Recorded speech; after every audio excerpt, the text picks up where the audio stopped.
All right, 738 students. I just want to share with you a couple of online highlights, some things that you are causing me to think about after reading some of your responses.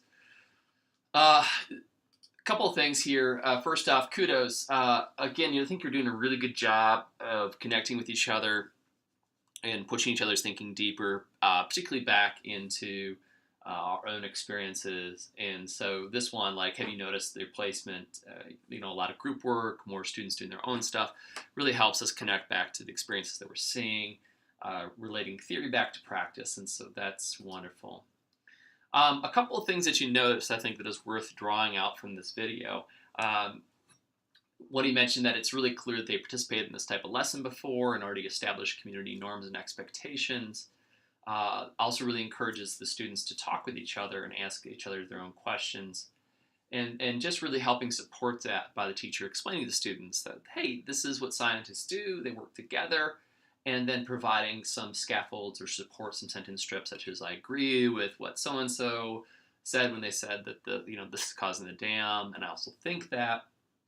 This type of prompt is great, and I'll show you another one later on that you can say, I disagree with blank when they said blank, and I think that, or we think that, if you want to do more base group to base group.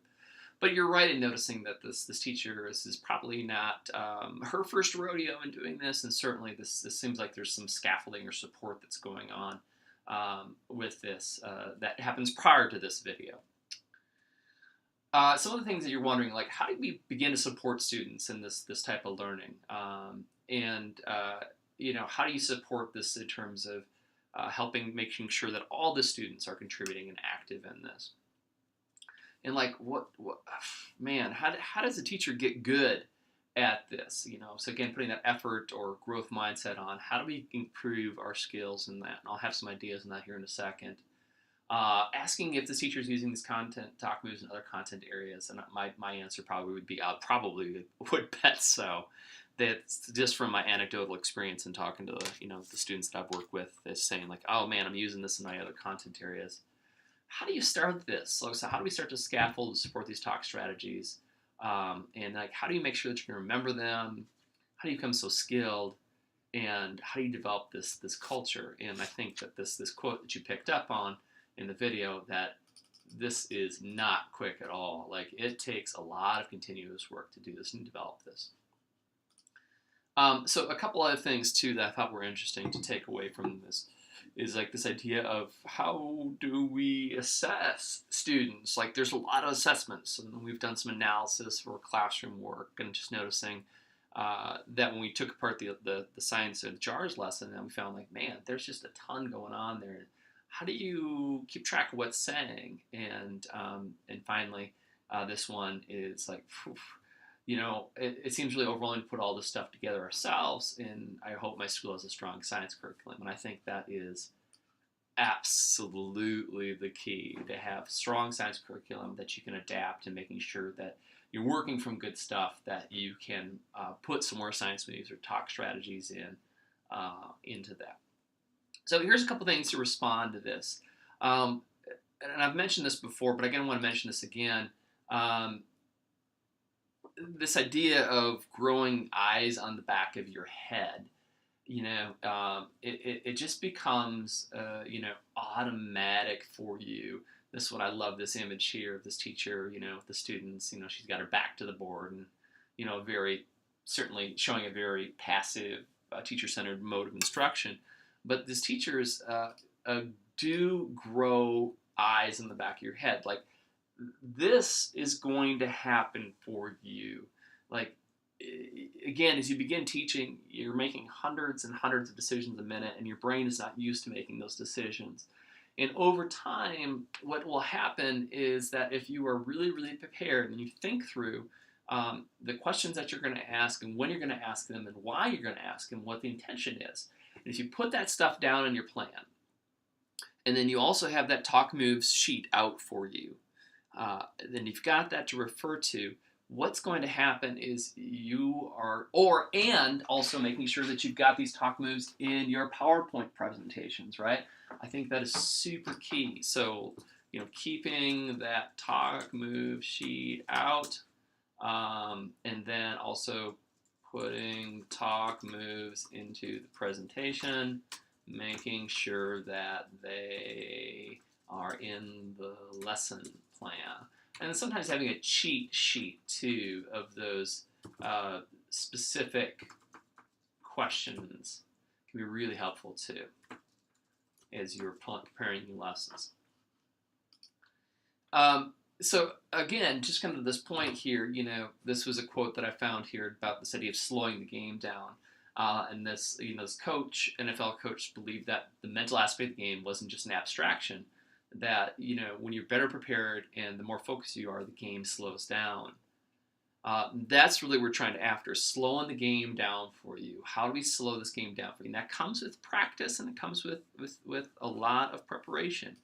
And then Steph Curry, one of the NBA's biggest stars right now, is thinking about this idea in the practice sessions, the workouts. They just overload themselves, so the game slows down in real life. So again, the more practice you have, the more the game's going to slow down. I also like this idea too, when you're working with your students and you're starting at the beginning of the year, and I don't know if you can attribute this quote to me, but I like to start slow so we can then go fast. And so what does that look like? So in terms of the Science Talk Primer, here are a couple strategies and ideas that you can do to support your students. First off, when you start in the classroom year, you can talk about why classroom discussions in science or any content area is important. What are the benefits? What's the value? You can talk about a lot of the stuff that you've talked about and shared in class in terms of, it's really important to our society to have people that can agree or disagree with each other and provide, evidence to support that. It happens in all kinds of different career fields. Just breaking that down into, the kid-friendly language. Also talking about this idea of norms and why are we going to set norms and why is that important? How is this going to help us? And so what you can do is making sure that you're focusing on practicing norms at a time and keeping these norms posted. And then post these norms. So for example, you want to go ahead and have students listen attentively, making sure they're listening to each other. And that's why you do the show 5, to make sure that we're ready to listen to each other.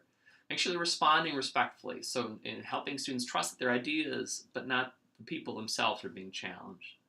Making sure the students are building on each other's ideas. This is a norm, like you can agree or disagree, but you want to keep the conversation going by building on each other's ideas.